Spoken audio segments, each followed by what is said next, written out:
Today we'll be talking about raise rates or shrink QE. Again, none of these are professional investment advice. Please do your own research. I'm not a licensed professional financial advisor. Thank you. For executive summary, first we'll talk about, again, the main theme for today. Central banks looking to raise rates first or shrink QE first. And it's mainly the conflict between buyers of real estate and buyers of stock equities. Next, Powell's renomination, and it's looking that it's less and less likely. And if that is the case, meaning he won't be renominated, what will be the implications? Next, we'll talk about inflation expectations possibly peaking and what is the implication there. And finally, we'll talk about a common theme that discussed before, which is the last leg in commodities rally for pushing up inflation for this time. And obviously, like mentioned before, I expect it to continue to be replaced by structural inflation, meaning inflation will continue. However, the factors that are causing it is shifting. Now on the main topic for today, raise rates versus shrink QE. This has been a common discussion point for many central bankers in their various meetings. And one of the global examples is Bank of New Zealand discussed it in July, August, but they delayed it until October and to raise it by 50 basis point instead of normally 25. Bank of England, they're looking to raise rates on November 4th meeting for announcement. And what's happening is, again, you have the two sides. Should we raise rates first? Should we shrink QE first? And now that inflation's getting out of hand, kind of like what happened in New Zealand, they're saying, okay, guys, we got to start arguing. We just have to do both or start one. Like we have to start now because, inflation's getting out of hand. And Bank of Canada, Tiff Macklem has continuously talked about raising rates before tapering QE. Now, what the impact is, raising interest rates, what happens is it makes people, like variable rates obviously gets impacted right away, but it also raises new loan requirement in terms of the variable rates requirement, which raises the prime rate. What that does, supposedly, it increases borrowing costs and it shrinks credit, and therefore it should slow down economic activity because you can't borrow as much, you can't spend as much, you can't invest as much, etc. Shrinking QE. What QE does is the central banks buy qualifying assets. Different central banks have different definitions, but for the most part, other than Bank of Japan, they just buy everything. For the most part, they buy government issue bonds and treasuries in US terms, municipal bonds, mortgage-backed security in US that's backed by the government. And what this does is by increasing their balance sheet by QE, they put money into private banks' hands, and they are supposed to go out there and lend out money. But what we're seeing is overnight RRP, which is these qualifying depositors are putting money that they got from the central bank immediately right back on with the Fed because they're unwilling to take the default and credit risk, and they're much more willing to take the 0.05% interest by depositing it with the Fed. And so it's not working as intended. And so is it possible that the Fed missed the best opportunity to tighten monetary policy? Because now we're seeing not only consumer, like normally we've seen inventory levels are starting to build, and it looks like as mentioned before, that a lot of people have overspent, and now we're not looking at a very hot retail performance for this Christmas, and therefore that means economy's not doing so well. There's a lot of shortages, and even consumer confidence, who has been, the last leg or the last excuse for a lot of people to think like, this Q4 will be great, is starting to come down as well. And because of that, I think that the Fed missed the best opportunity to tighten monetary policy, because now the whole economic cycle is starting to turn down again from, being artificially inflated. And so if you were to tighten in a falling economic times, what will happen is you will increase the impact and possibly cause a more severe correction instead of just slowing down a increase in financial assets prices. So they let the bubble inflate instead of slowing down the bubble inflation. They just let it go all the way up. And now that there's maybe little holes that are leaking air from the bubble, they want to squeeze the bubble too, so a lot of air might come out. But the problem is now, with inflation getting worse and worse, and they're way behind the curve, will they try to catch up with more aggressive approach? Meaning, instead of just shrinking the QE size, maybe they'll shrink more, and maybe they'll accompany with rising interest rates as well.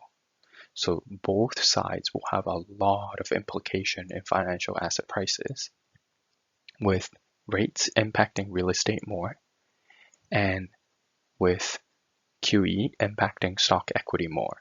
And that's kind of why you had the divide in the first place, because you have members who are buying real estate more. They have people who are paying them who buy real estate more, and you have people other side where they're buying equities. Like Powell. That's probably why he is in favor of not worrying about shrinking QE first, probably because, well, I think now that he's kind of changed the narrative, because, he sold a bunch of stock. I'll talk about that later. But the other party is, hey, we should, shrink QE, rise rates first, because they're in, buying stock equities. But, with inflation getting out of hand, the two parties have to reconcile and agree, come up with a plan, because once you're behind inflation, you have to get ahead of it again in order to slow it down, meaning you have to raise rates higher than inflation rate, which will then reverses the participant, which is people in the economy, in terms of their expectation. And again, I think they missed the opportunity. So now that with financial asset prices coming down, they're going to further cause it to further go down. And if financial asset price is correct, similar to what happened in 2008 December, will the Fed continue their policy tightening, or will they reverse and ease? And that is the key point going forward. Now, speaking of Powell, his renomination is coming up. And, it's kind of funny that, now he's getting caught trading stock. He sold a bunch of stock before the October decline this year, or last year. And, he's not loved by the Democrats' Senate, probably because, he's a Republican nominated Fed chairman. And if he, a more centrist member between dovish and hawkish, dovish being they're more favor of stimulus, they believe that inflation is not that big of a deal, versus stimulating economy, where hawkish members are more worried about inflation, and they think that they should focus on that in order to drive their monetary policy. If he is not renominated, and the Democrats are going to have a chance to nominate one of their members, will it be a more dovish Fed chairman or chairwoman, or would they be more hawkish? And if they're more hawkish, then would that align with their kind of strategy in Congress? Because if they want to spend more money, they need a more accommodating Fed. So does that mean that a more dovish Fed chairperson will be nominated? Or would they, try to slow down inflation? That again has, big implications going forward. So inflation expectation is also peaking, where the 5 and 10-year break-even inflation rates, the record started, I think, from 2003, are near multi-year highs. So as we can see, is that right here, we are lining up to be right at the top of the range of where prior to 2008 collapse and in 2004, 2006, and also subsequently 2012 and 14. Now the question is, can inflation expectation beat out these prior year levels, or will this be the peak? Because if this is the peak and inflation expectation is coming down, and if nominal yields continue to rally or they remain unchanged, that means real rates will rebound. Not only will that have impact on, from negative rates, less negative, even positive, because long term you can't have negative real rates because that has implication on your financial asset prices, and also your US also have impact on your currency, which the US really needs in terms of keeping their whole system going, because a lot of it heavily based on borrowing, and the only way they have been keeping inflation at bay is with a strong dollar,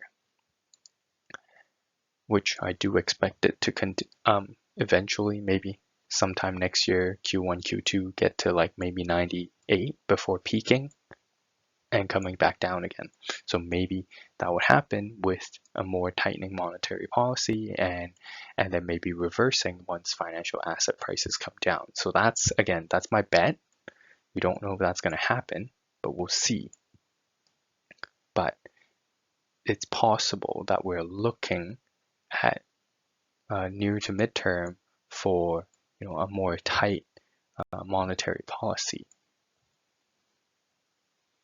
Finally, let's talk about the last leg in commodities rally. As mentioned before, I expected that oil and natural gas to be the last one, because they were the last one to really shoot up. So, but is it possible that they're the last leg in this commodities rally?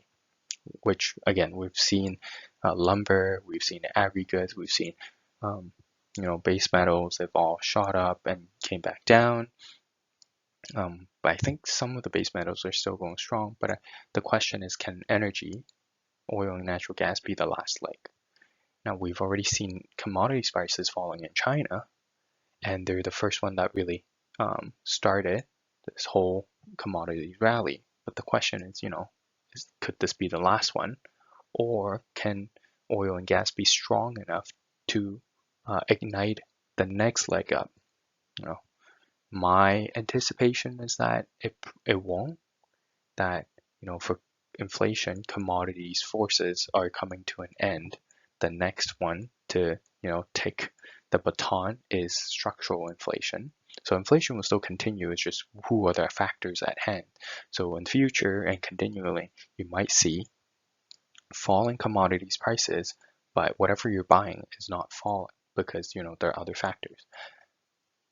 And for oil and gas, along with La Nina effects, I think they might catch another bid. We've seen some wild bets recently, 100 WTI Western Texas Intermediate crude to $100 by end of this year, and $200 for Brent crude by end of next year. Now, I think that it still has room to run, but no idea how far. And I think it would be very violent, meaning very violent on the way up for this last leg, because a lot of funds are coming in now. And when it corrects, it will also be very violent. So, be careful if you are looking to trade this run. But I think the more macroeconomic picture is that to see what will happen to other asset prices as oil and natural gas go up and down. Thanks for listening. Have a good one.